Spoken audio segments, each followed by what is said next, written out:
É a fala de um homem emocionalmente abalado. Olha só como é que tá minha voz. Gente, eu tô rouca ainda. Aqui no capítulo 30, Jó continua então na sua lamentação. O que dá a entender que a partir do capítulo 3 até o capítulo 41 é só lamento. Mas bendito seja o nome do eterno Criador, que ainda dentro de toda essa lamentação a gente tem aprendido, não é verdade? Se você está acompanhando esta saga dos detalhes aqui da história de Jó, eu quero te encorajar a continuar, a que você leia o livro de Jó, que você busque, e o Criador vai te mostrar coisas grandes e firmes que você não sabe. Eu tenho certeza de que o Eterno vai te revelar muito mais. E eu quero compartilhar com você de que eu tenho aprendido muito nessa trajetória, nessa jornada de aprendizado.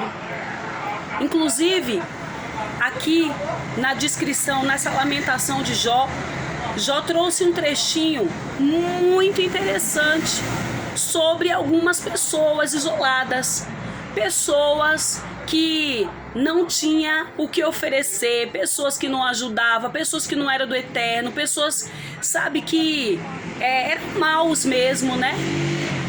E essas pessoas parece que estavam querendo ditar regra para Jó. Sabe aquelas pessoas que procuram pisar, chutar cachorro morto, pisar na carniça, sabe? É aquela pessoa que é uma alma cebosa mesmo. Então, é isso que eu imagino dessas pessoas. E quando você ler o capítulo 30, você vai achar bem no comecinho. Aquelas pessoas que não eram, né, de bom coração, elas queriam desmerecer mais e mais e mais. Elas não queriam só falar, embora elas tinham a opção de não falar nada, de não se meter, até porque elas não eram pessoas, tão, voltadas ao bem assim. Mas não, eles queriam expor, eles queriam pisar, eles queriam chutar, E Jó, ele falou para Deus: olha só, Deus, essas pessoas, esses homens miseráveis, desprezíveis, esses homens que não têm nada a oferecer, olha só o que ele tá falando, eu tenho que ouvir isso, eu tenho que aguentar isso, é dessa pessoa. Tá vendo? Então, inclusive, mais pra frente, a gente vai ver um pouquinho que Deus, ele dá razão àquela lamentação de Jó.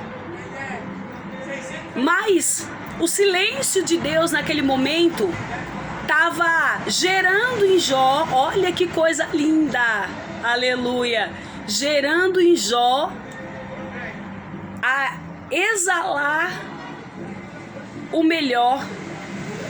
Mesmo ele em toda aquela lamentação, em toda aquela situação, ele não desfaz de Deus, e ele mesmo na sua irritação, ele reconhece a grandeza do Todo-Poderoso. O Eterno, sabendo e vendo, tudo aquilo que Jó estava fazendo, estava falando, eu passo por entender assim que no mundo espiritual, aquela situação estava plantando na vida de Jó o que ele vai colher lá no capítulo 42. Você já parou para pensar nisso? Uma plantação oculta, sabe? Fazer sem desmerecer Deus, inconscientemente, uma plantação, e ele vai colher muitas vezes mais sem saber. Quantas vezes, a gente se pega se perguntando onde está Deus nessa situação que nos oprime, não é verdade? O que só faz a gente querer parar. Quando a gente não enxerga a bondade de Deus com o concreto a partir dos nossos olhos, a gente quer parar. E desde que eu comecei essa jornada, nós começamos aqui essa jornada, eu tenho vivido, entendido e aprendido coisas assim que me abriram assim a mente de uma forma que vocês não têm noção. Inclusive quando eu estava meditando nessa questão que Jó fala dessas pessoas, esses homens que zombavam dele, fazia chacota, desmerecia, o Espírito Santo de Deus, que não se confunde, me trouxe o entendimento de algo e que me fez assim meditar e analisar e ver, porque de repente tem muito mais coisa que aconteceu entre o que de fato era Jó, para o que de fato estava acontecendo até aqui o 30 que nós estamos lendo, e a gente não sabe. Muita coisa deve ter acontecido, mais que isso a gente não sabe. Mas eu tô entendendo assim que quando a gente se propõe a buscar, o Eterno vai revelando. Eu tenho vivido coisas que eu falo, poxa, Jó numa situação dessa, né? Será que, né? Eu vou pegar a situação de Jó como exemplo, eu vou, né? A gente, quando se coloca numa leitura, numa meditação, o Eterno vai ensinando e cabe a nós darmos vazão àquilo. Como eu falei para vocês, o Espírito Santo me trouxe a memória hoje de manhã, enquanto eu meditava, de um ocorrido. Eu estava, né, com uma pessoa, numa casa, umas pessoas, né, numa casa. Não vou falar quem é, né? E essa pessoa fez um doce. Aí eu quero abrir um parênteses aqui rapidinho para te falar que eu tenho um pouquinho de diabetes da gestação, né? É pouco, eu tomo só um comprimido por dia, mas eu cuido da minha saúde. Tanto da alimentação, de caminhada, né? De cuidar da saúde. Eu vou pra igreja, eu vou em praça. Eu tento ficar bem, né? O máximo que eu posso, eu leio, eu estudo na internet cursinho gratuito, qualquer curso eu estudo. Eu estudo batalha espiritual, que eu gosto muito. Então, eu faço por onde?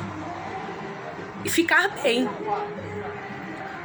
Só que tem algumas pessoas que não se vê com a necessidade de se cuidar dessa forma, né? Ou de procurar se cuidar.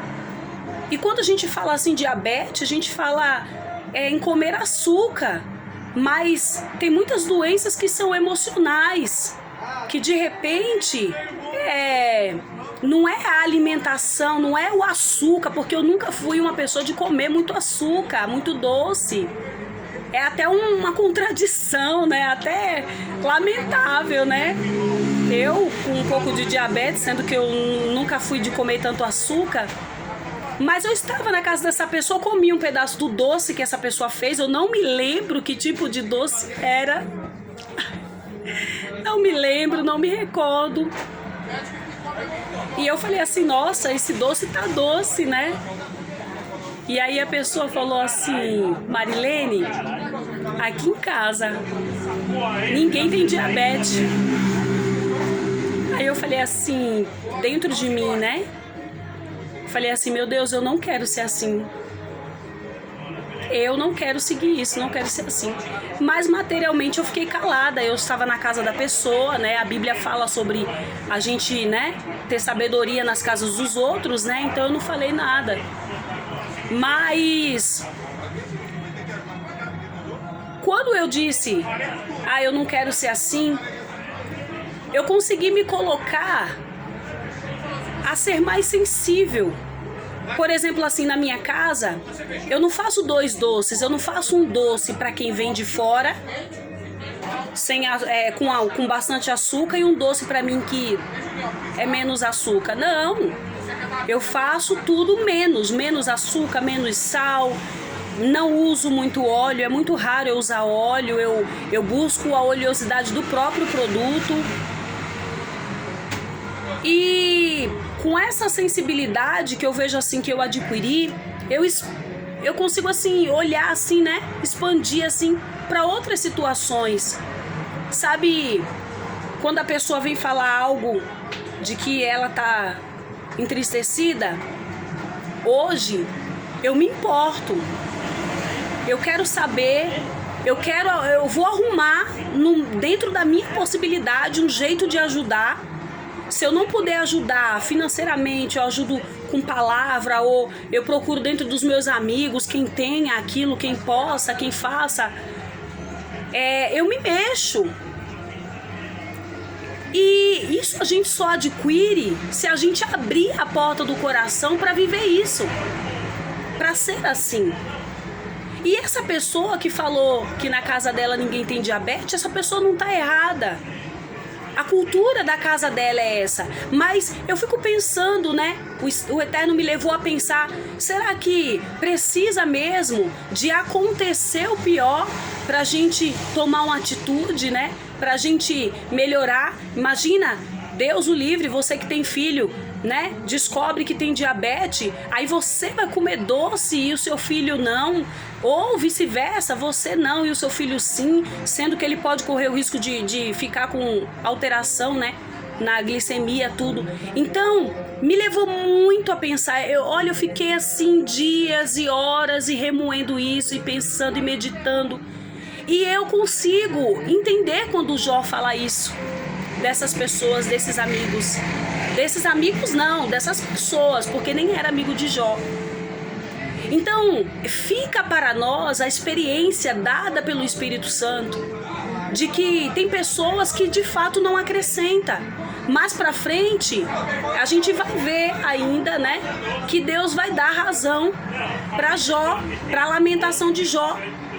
Dentro do que a gente conhece, ele vai ter uma justificativa. Deus vai falar com ele. Por que isso, né? Ser sensível à dor do próximo não é estar no raso, não é apenas sentar e ouvir o que aquela pessoa tem para falar. Já aconteceu, por exemplo, de pessoas chegarem a você e querer sua atenção 100%, seu dia 100%, sua vida 100% em prol daquela lamentação dela. Porque geralmente as pessoas que agem, né, dessa maneira, que são rasas, que elas são pessoas que dizem assim: eu não tenho nada a ver com isso, cada um com seus problemas, fulano tá colhendo o que plantou, né?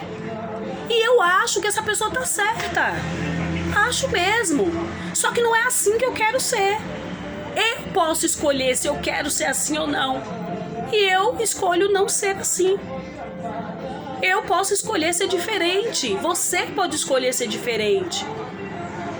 Eu acho que a vida seria muito vaga se a gente vivesse só no raso aqui. Qual é a profundidade espiritual de uma pessoa dessa?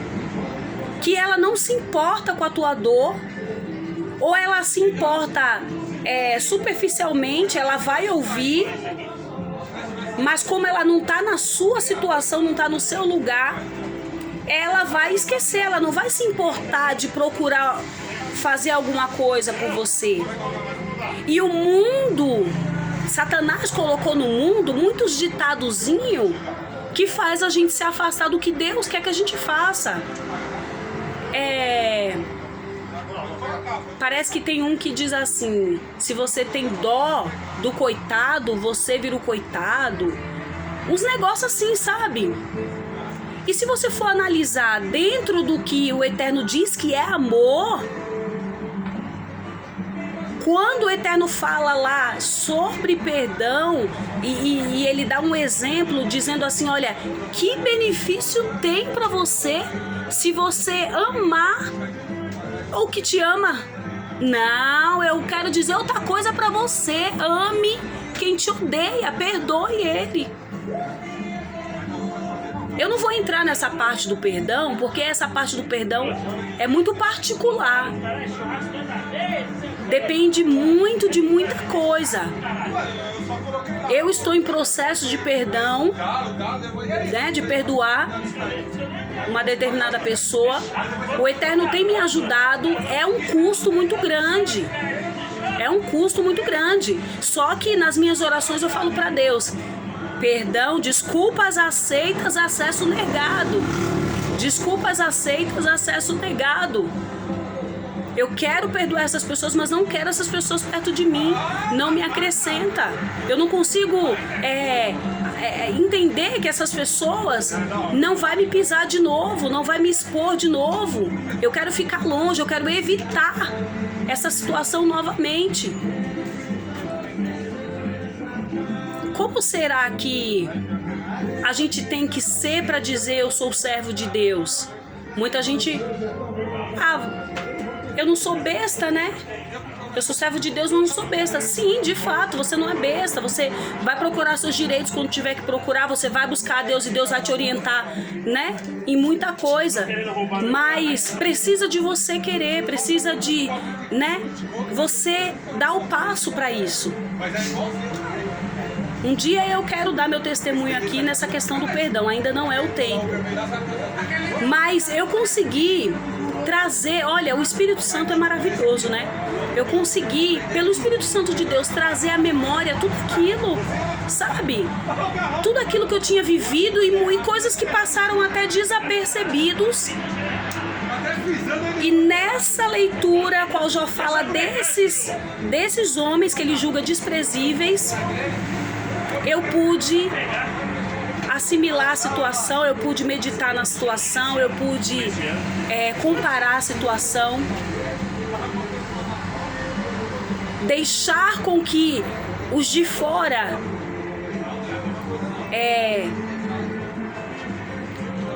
dite a regra da tua vida, do que tu tem que fazer, de quem tá de fora, se meta. Aí é você e a sorte. Uma vez que nós estamos calejados de uma situação, a gente tem que se tocar e se sair fora.